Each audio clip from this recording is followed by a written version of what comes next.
Yo l'équipe, j'espère que vous allez bien. Aujourd'hui, nouvelle vidéo, on va parler de la progression en boxe, en Muay Thai et en MMA. Mais je vais surtout me focaliser sur l'anglaise parce que moi, ça me parle plus que le Muay Thai ou le MMA. Par contre, c'est vrai qu'il y a quand même des points communs. En général, on va avoir tendance à rester bloqué à certains paliers. Et ça vaut pour tous les sports. Et plus précisément également pour tous les sports de combat. Donc là, le fait de parler plutôt de la boxe anglaise va vous donner quand même une vision assez panoramique de tous les paliers que vous pouvez rencontrer peut-être dans d'autres sports comme par exemple le MMA, le Muay Thai ou encore le grappling. Dans tous les sports, il y a un moment donné de la pratique où c'est vrai qu'on va avoir comme une espèce de palier. On pense qu'on ne progresse plus. Mais est-ce que c'est vraiment vrai? Parce que c'est vrai que plus on avance dans un sport, plus c'est compliqué de progresser. Prenez par exemple de la musculation. Au début, vous allez prendre vraiment pas mal de masse musculaire sur la première année, puis ça va être de plus en plus dur de prendre de la masse musculaire jusqu'au moment où vous décidez de vous charger. Non, je rigole. Mais bref, c'est le constat qu'il y a pas mal de gens qui font et qui finissent par se charger parce que justement ils atteignent un palier à partir duquel ils ont plus de mal à progresser. Là, ce qui est bien avec la boxe et les autres sports de combat, c'est qu'au final nous on veut une progression plus technique qu'autre chose. Donc dites-vous bien une chose, à un moment donné vous allez galérer à progresser. Vous aurez appris toutes les techniques, vous aurez appris plus ou moins à faire des bons déplacements, disons que vous avez les bases. Et à partir de là, c'est vrai qu'on ne se voit pas souvent progresser. Pourtant, c'est pas vraiment vrai. Même si vous ne le voyez pas, en fait, vous progressez. Vous progressez certes un peu moins, mais vous progressez quand même. Après, ce qu'il va falloir faire, c'est développer votre boxe. Et là, on n'est plus sur tout ce qui va être crochet direct, uppercut, on n'est plus sur tout ce qui est déplacement. Ça, les bases, vous les avez plus ou moins acquis correctement. Là, il va falloir se focaliser sur les détails. Donc tout ce qui va être préparation attaque, tout ce qui va être feinte, tout ce qui va être pas de décalage et pas de retrait, toutes ces petites choses que vous allez gagner non seulement avec l'expérience, mais également avec une pratique consciente, parce que là, forcément, il faut y penser. C'est pas simplement des choses que vous allez faire à l'entraînement. Là, à ce stade-là de la pratique, il va falloir vraiment penser, il va falloir réfléchir à ce que vous faites et ce que vous pouvez implémenter dans votre boxe. C'est vraiment à vous de commencer à mettre votre patte dans votre boxe, vous donner un style propre, en vous focalisant sur les détails, comme par exemple le fait de frapper, de faire un décalage pour remiser et être dans une position dans laquelle l'adversaire ne peut pas vous toucher, de faire une petite préparation d'attaque, de tendre des pièges à l'adversaire, ça c'est très important. Par exemple, vous lui faites esquiver un crochet du gauche, et au moment où il passe en dessous, vous lui mettez un uppercut du droit. Et ça, c'est des petits combos que vous pouvez commencer déjà à mettre en place en réfléchissant aux actions qui vont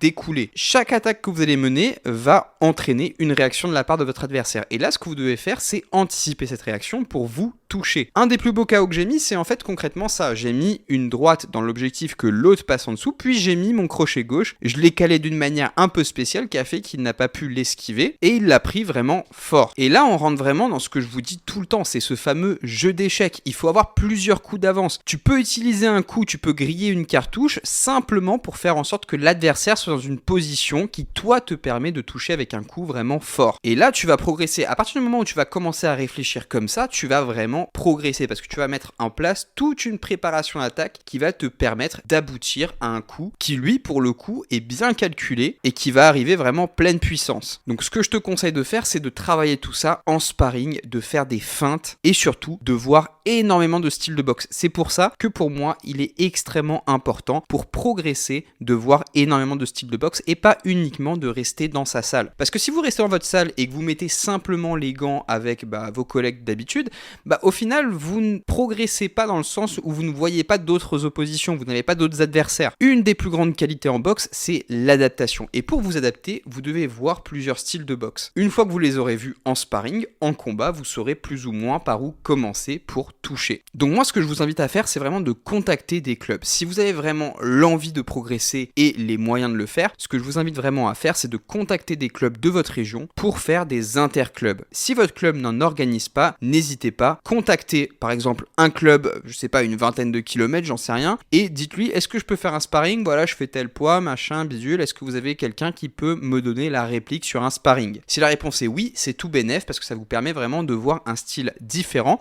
Vous arrivez, vous êtes dans le stress comme si vous étiez en combat parce que vous ne connaissez pas l'adversaire, etc. Donc ça rajoute encore un plus, un truc supplémentaire au sparring. Donc en plus de ça, en plus de gérer un adversaire que vous ne connaissez pas, vous devez gérer également le stress. Donc là, on se rapproche vraiment de ce que vous pourrez trouver directement quand vous boxerez en combat. Et ces interclubs-là, c'est vraiment pour moi quelque chose qui vous fait énormément progresser une fois que vous avez atteint un certain niveau. Aux États-Unis, ils en font énormément. Il n'y a qu'à voir les clubs de le Mayweather Boxing Club. Il y a des boxeurs nouveaux qui viennent tous les jours pour faire du sparring. Voilà, ils s'inscrivent dans un tableau en fonction de la catégorie de poids, de l'âge, du machin, et on leur met un adversaire qui va plus ou moins leur correspondre. Et là, ils voient énormément de styles de boxe. Ils vont boxer des gauchers, des droitiers, ils vont boxer des mecs qui avancent, des mecs qui reculent, et forcément, ça leur fait un bagage technique qui est impressionnant. Et c'est pour ça qu'on voit les petits qui ont 10 ans, mais qui boxent comme s'ils avaient 100 combats amateurs. Et c'est pour ça, c'est parce qu'ils boxent tout le temps, et ils se mettent toujours dans un style de boxe, on va dire, qui est plutôt,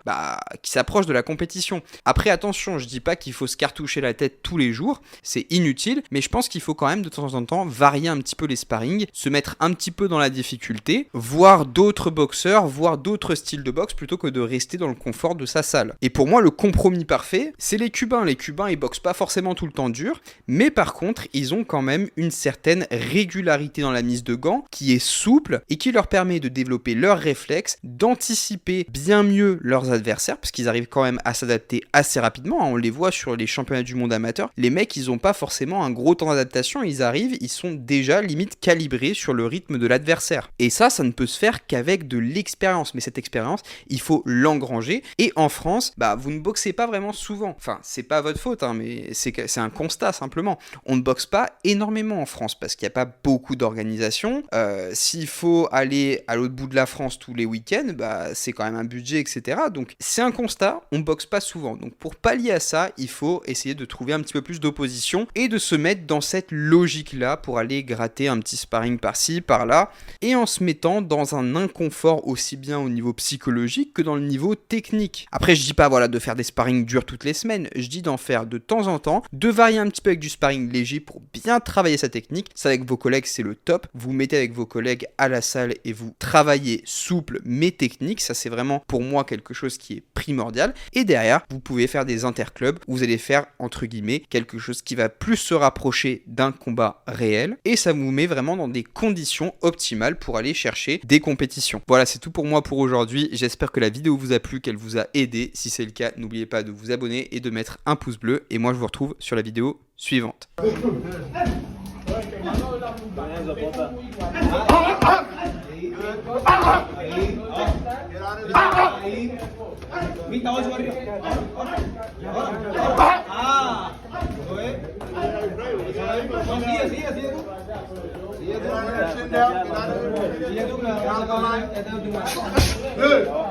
Good.